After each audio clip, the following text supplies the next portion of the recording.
Assalamualaikum warahmatullahi wabarakatuh. Ya, balik lagi bersama saya Wahyu Rizky Zulkifli.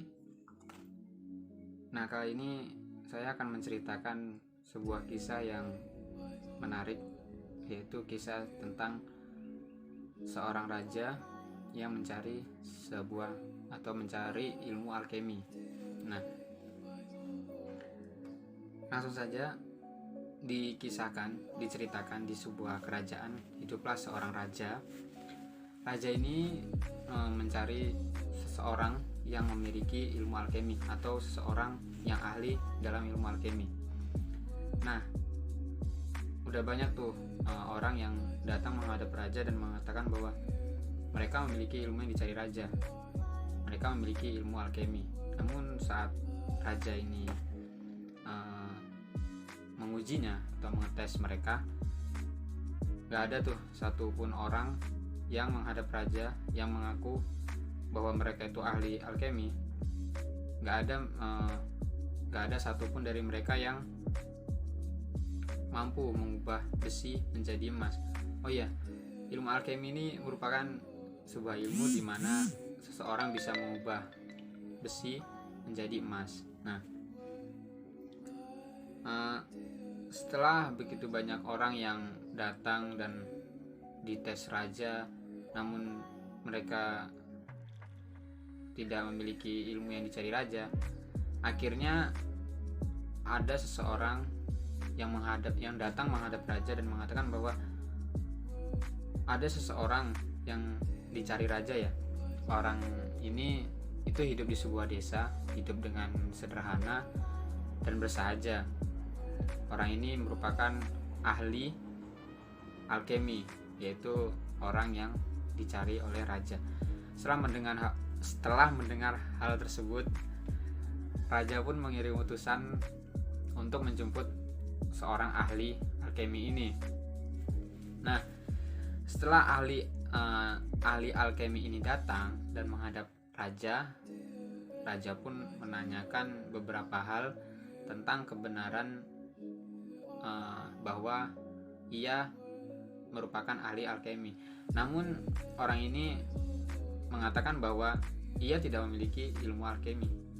Ia mengatakan bahwa raja salah orang. Ia bukanlah orang yang dicari raja. Raja pun terus menanyakan hal-hal supaya ia mengaku bahwa ia merupakan orang yang benar-benar memiliki ilmu alkemi yang dicari oleh raja. Namun ia tetap tidak mengaku, dan raja tidak menyerah begitu saja. Raja pun memberikan ancaman kepadanya, ya bisa dibilang ancaman ya, karena dia diberikan waktu 6 minggu. Nah, selama 6 minggu itu dia dipenjara dan selama 6 minggu, selama kurun waktu 6 minggu itu dia nggak mau mengaku atau dia tidak mau mengajarkan ilmu alkemi itu kepada raja, maka raja akan mengeksekusinya. Tuh. Nah, ia pun pasrah mengikuti. Ia mengatakan bahwa terserah raja mau melakukan apa saja kepadaku, seperti itu. Akhirnya raja pun memenjarakannya selama 6 minggu, dan setiap pagi raja itu selalu datang ke penjaranya dan menanyakan kepada ahli alkemi ini apakah ia telah berubah pikiran, apakah ia ingin mengajarkan ilmu alkemi itu kepada raja. Namun ya, ahli alkemi ini tetap tidak mau mengaku bahwa ia memiliki ilmu tersebut, dan ia malah mengatakan bahwa raja salah orang. Dan hari-hari telah berlalu,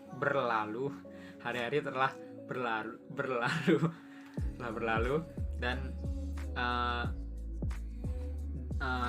raja pun terus menanyakan hal yang sama dan pemuda tersebut dan menjawab dengan jawaban yang sama, yaitu ia tidak memiliki ilmu tersebut. Nah, selama di penjara si ahli alkemi ini selalu dilayani oleh seorang pelayan yang sangat baik hati, rendah hati, dan selalu memberikan empati kepada si ahli alkemi ini.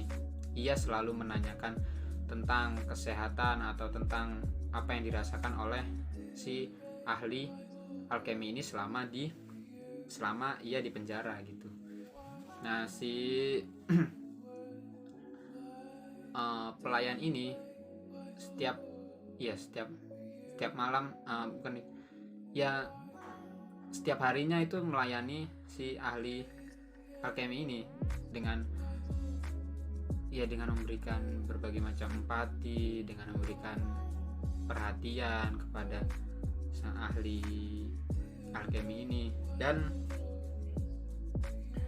suatu hari suatu malam, saat keesokan harinya si ahli alkemi ini akan dieksekusi karena ia tidak mengaku kepada raja. Karena setiap ia ditanya oleh raja, ia tidak mengaku bahwa ia memiliki ilmu alkemi ini.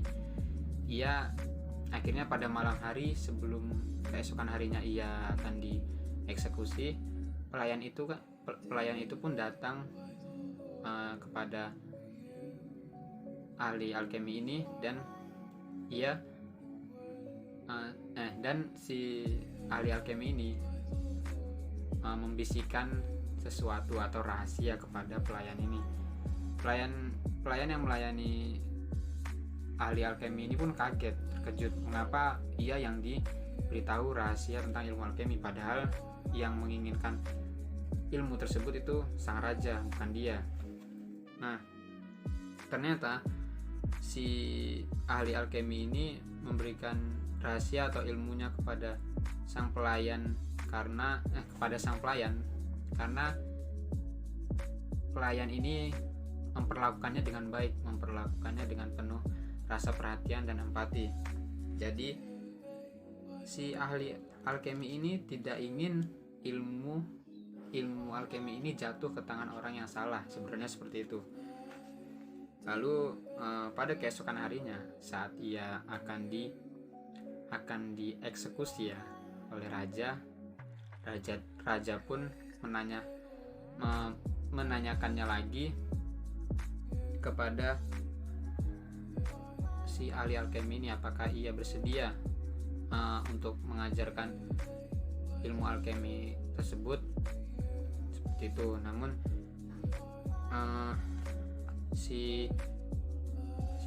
sang ahli alkemi ini itu tetap mengatakan bahwa dia tidak mau, dia tidak memiliki ilmu yang dicari raja. Dan akhirnya tiba-tiba raja pun mengatakan bahwa ia secara tidak sadar ahli alkemi ini telah memberikan ilmunya kepada sang raja. Dan si ahli alkemi ini terkejut. Maksud Baginda apa, seperti itu kata si ahli alkemi itu kepada sang raja. Padahal ia belum mengatakan sepatah kata pun tentang rahasia ilmu alkemi kepada sang raja. Ia hanya mengatakannya kepada pelayan yang melayaninya tadi malam. Nah, akhirnya sang raja pun mengakui bahwa ialah yang menyamar sebagai pelayan tersebut, sebagai pelayan yang melayani ahli alkemi ini selama di penjara gitu. Nah, dari sini cerita ini itu kita mendapat pandangan tentang ilmu alkemi dan dapat menyimpulkan bahwa proses yang dijalani raja, yaitu menjadi seorang pelayan tadi, adalah proses untuk memperoleh pengetahuan esoteris. Nah, untuk memperoleh pengetahuan esoteris ini tadi, untuk memperoleh ilmu alkemi yang dia inginkan tadi ya, dengan cara menjadi pelayan, dengan melayaninya dengan baik, dan dengan memberikan empati kepada ahli alkemi ini, seperti itu. Jadi ia menyimpulkan bahwa jika ingin mendapatkan ilmu tersebut, ia harus memperlakukan orang tersebut dengan baik, dengan penuh empati, bukan seperti memberikan ancaman, bukan memberikan sebuah memberikan sebuah pemaksaan ya. Nah, jadi si raja itu juga memuji si ahli alkemi ini. Seperti itu secara singkatnya ya. Jadi untuk memperoleh ilmu alkemi ini, sang raja mencoba dua kepribadian ya.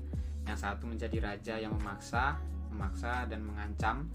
Yang kedua yaitu menjadi pelayan yang memberikan perhatian dan rasa empati. Nah, ternyata saat ia menjadi pelayan itulah sang ahli alkemi ini memberikan ilmunya. Nah, seperti itu. Jadi kalau kita mau mendapatkan sesuatu, ingin mendapatkan ilmu dari seseorang, jangan maksa ya. Jadi kita harus memperlakukan orang itu dengan baik, memperlakukan orang itu dengan penuh empati dan kasih sayang, supaya orang itu mau memberikan ilmunya kepada kita. Seperti itu ya, kurang lebih seperti itulah cerita atau kisah dari ilmu alkemi ini.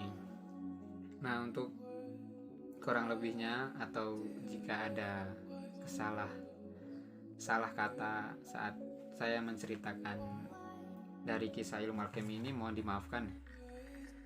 Dan cukup sekian, kurang lebihnya saya mohon maaf. Wabillahi taufiq wal hidayah. Wassalamualaikum warahmatullahi wabarakatuh.